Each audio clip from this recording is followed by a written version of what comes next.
What's up everyone? Marc Lobliner, TigerFitness.com. I wanted to do this video, as the title suggests, just to alert you people that if you are going to get involved in prep and you want to bring something special to stage, that it's going to suck and it might not be right for you. I prep people, but I'll be honest with you, 95% of my clients will never step on stage. I'm just helping them reach their goals for body fat, for improving themselves, for gaining, but very few of my clients actually step on stage, and there's a reason. It fucking sucks. Here's the deal. Have you ever gone to a bodybuilding show? Have you ever gone to one?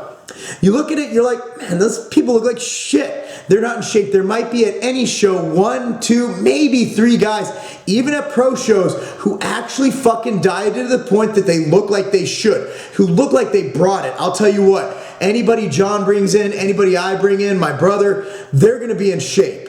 You know, that's what I'm talking about. And then you look at someone like Elaine Norton brings in, they're gonna be in shape. But then you look at these local fucking trainers. I was at a show in Iowa, I was at the show in DeKalb, and they're like, I'm on team this, I'm on team that. You need a new fucking team because your trainer brought you in looking like complete fucking shit. And the reason is because people don't want to train hard. I don't really care if my clients like me. At the end of the day, they hired me to do a job, and my job is to get them in shape. Now, I'm going to be a friend, I'm going to empathize. At the end of the day, I'm going to have to make your life a living miserable hell in order to get you in the shape that you want to be in. Now, I also wanted to bring up today, it kind of came to me today, and this is why I'm doing this quick video. I got a lot of stuff on my plate today. This is why I kind of brought it up. You know, I've had a couple clients in the past couple days, past couple weeks, I mean, who've actually dropped out of shows. It was just too much for them. And at first I was thinking, oh man, what am I doing wrong as a coach? And then I got to talking to one of them, and no, you did everything perfect. It's just, it's not the right time in my life to do this. I'm groggy, I'm tired, I'm depleted, and that's what it takes to get in that condition. I'll tell you what, I remember when I was doing my thing, when I was doing my pro qualifier, right? And I remember I was coaching soccer, right? And what happened is, we're playing a game called Kick the Coach. Basically, you have a bunch of little kids try and kick you with a ball. And they chase you around, it's really fun. I remember thinking to myself, how the hell am I going to move my legs to get going? I remember sitting in bed and I was wide awake, and it was the morning. I couldn't sleep, yet I couldn't get up. You know, I remember the feelings of hunger, and I don't even have to take my calories that low. The feelings of depletion. I remember walking on the treadmill, blisters on my feet. Blisters on my feet, all over them, popping, nasty. I had them taped up at one point. You know, I remember going to the gym and mustering up just enough energy to get a workout in, going home being tired but not being able to sleep. Prep sucks. All these people come to me, I want to compete, I want to compete, I want to compete. I just want to let you guys know that competing isn't for everybody. Competing isn't easy. It's not like playing weekend softball or a pickup game of basketball, because those are, you know, you're in the moment. You exert yourself in that moment. Prepping for a show under me, even if you're under 10% body fat, I like a good 20 weeks. I do.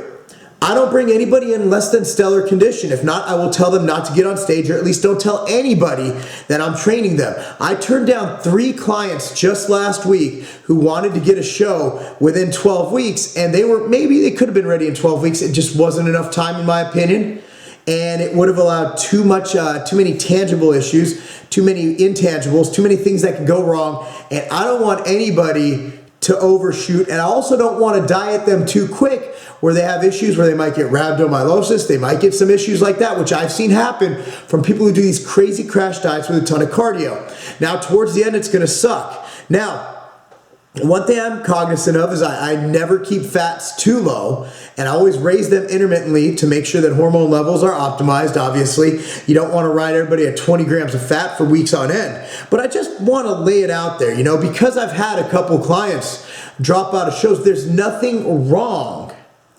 Nothing wrong, and I'm going to look the camera straight in the eye because you look at myself in the viewfinder. There's nothing wrong with dropping out of a show if it's too much for you. I remember everybody was up in arms about Chris Jones dropping the show against Ogus.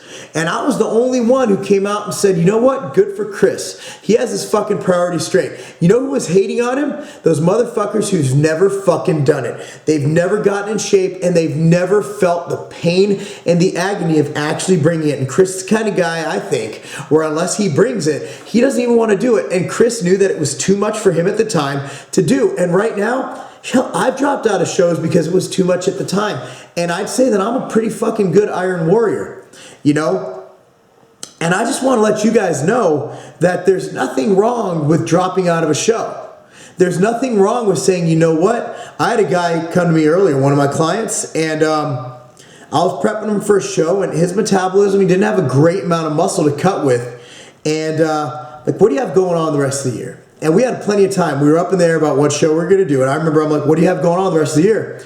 Well, you know, I'm doing this with my wife. I'm doing this with my job. He had a full plate. I said, you know what, brother?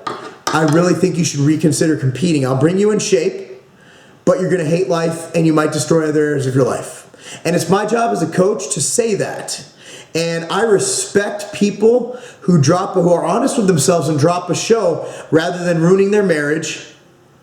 Because I don't want to be a part of ruining a marriage. I mean, I'll be real with you. Hopefully he doesn't watch this. But, you know, I felt bad. My brother and his wife, you know, my brother was a prick after his show. A complete prick. He should have been. I had him literally Skeletor levels of body fat. The motherfucker was like the Grim Reaper. And, I mean, I felt bad because of what he was putting his wife through. I mean, he was just a dick. He was still a great guy. He still did great at work, but it manifested itself in his home life. And that can happen to any of us. For me, it didn't. I was still cool. My wife said, oh, this is your easiest prep ever. You know, no, it wasn't. It didn't manifest itself in any way except I didn't have as much energy to play with my kids. And that's not excusable. And hopefully if I do prep again, I will be able to mediate that as much as possible. So that's it, guys. I just wanted to go into the mental aspect of prep and let you guys know that you don't have to do a show to be a bodybuilder. You understand what I'm saying? I'm going to leave this video with a little anecdote, you know, just something that usually brings me to tears when I talk about it. I had my first training partner move to North Carolina. His name was Lynn McAteer, and he was actually a sales rep for Europa Sports, the largest distributor. And we didn't even sell to Europa at the time. Civation didn't, which is the company I was CEO of. And but we were at the gym every day around the same time at Gold's in Burlington, North Carolina. And one day we went up to each other. Hey, you tend to train hard, and I train hard. We're both pretty big, you know. Let's work out together. And he ended up passing away. He fell asleep at the wheel and crashed into a rig. And you know, I look back, and Lynn was a monster. He had the biggest back. He had bigger back than Coleman. I swear to God, anybody who knows him knows I'm right.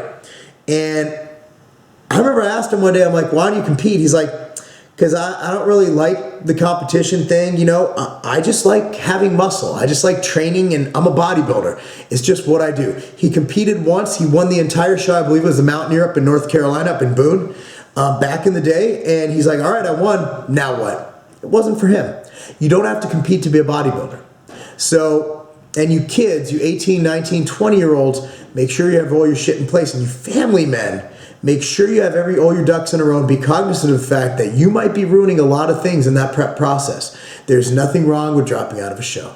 I'm Marc Lobliner, TigerFitness.com, because ruining your life for a fucking cheap-ass trophy, that's not a game.